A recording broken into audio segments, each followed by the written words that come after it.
تو کس طریقے سے اکٹھے چل پائیں گے پھر آپ سارے مل کے؟ اس میں پیپلز پارٹی اور ANP کو جو باہر تھے اب ان کو پارلیمنٹ میں تو اکٹھے ہیں. اگر آپ لوگ یوسف رضا گیلانی صاحب کو نہیں مانتے تو وہ کہتے ہیں کہ ہم شہباز صاحب کو نہیں مانیں گے. دیکھیے نہیں، وہ مان رہے ہیں شہباز صاحب کو، ایسا نہیں ہے. PDM کی فرق حکمت عملی ہے اور پارلیمنٹ کی اور بطور leader of the opposition Shehbaz Sharif صاحب کی ایک فرق حکمت عملی ہے. دونوں کو آئی تھنک کنفیوز اگر نہ کیا جائے تو بہتر ہے. شہباز صاحب اپنی ذمہ داریوں سے بھی باہر ہیں بطور leader of the opposition.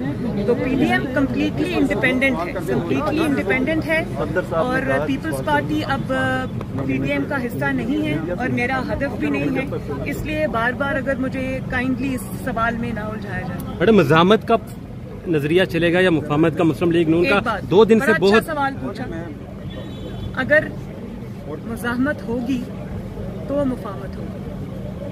Power talks to power. Power جو ہے وہ کمزوری سے بات نہیں کرتی. جہاں آپ نے کمزوری دکھائی وہاں آپ کا دشمن آپ پہ اٹیک کرے.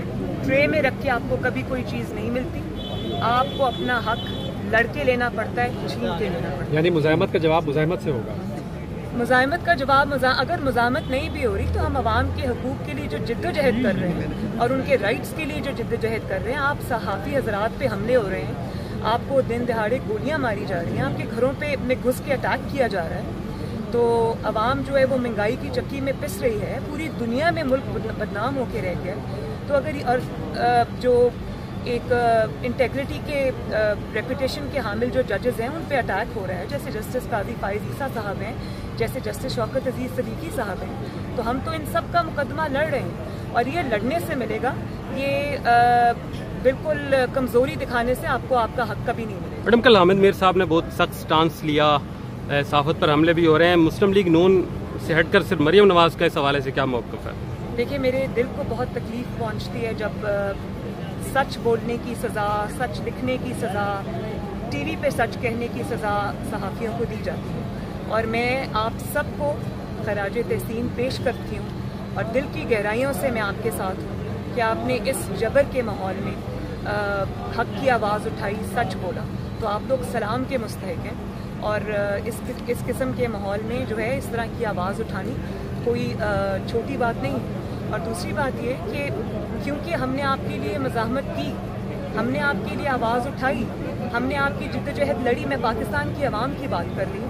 اسی لیے آج سیاست میں بھی اور صحافت میں بھی اور عدالت میں بھی جو غیر جمہوری قوتیں ہیں ان کا اثر و رسوخ کم ہوا، وہ پیچھے ہٹنے پہ مجبور ہوئے اور یہ مفاہمت سے نہیں ہوا. میڈم یہ طے ہے کہ اب آئندہ 2 سال جو ہے وہ دینے ہیں اس مفاہمت کا؟ اگر یہ مطلب آپ نکالتے ہیں کہ اگر کوئی ظلم کرتا ہے، زیادتی کرتا ہے، اپنے دائرہ اختیار سے تجاوز کرتا ہے تو ہم منہ پہ صرف اس لیے زپ لگا لیں کیونکہ وہ اپنے آپ کو طاقت کا سرچشمہ سمجھتا ہے تو یہ بات غلط ہے. یہ نہیں ہوگا اب پاکستان. اچھا مریم نواز صاحبہ یہ بتائیں کہ 4 جولائی سے ہم یہ سمجھ لیں کہ نائٹ ٹیسٹ سیریز جلسوں کی صورت میں شروع ہونے جا رہی ہے، جس سے PDM جو ہے وہ مایوس ہے، دوبارہ جلسوں میں جا رہی ہے.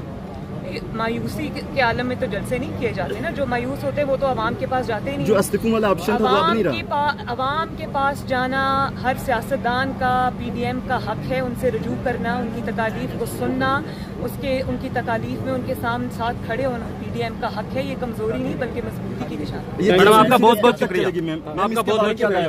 Thank you.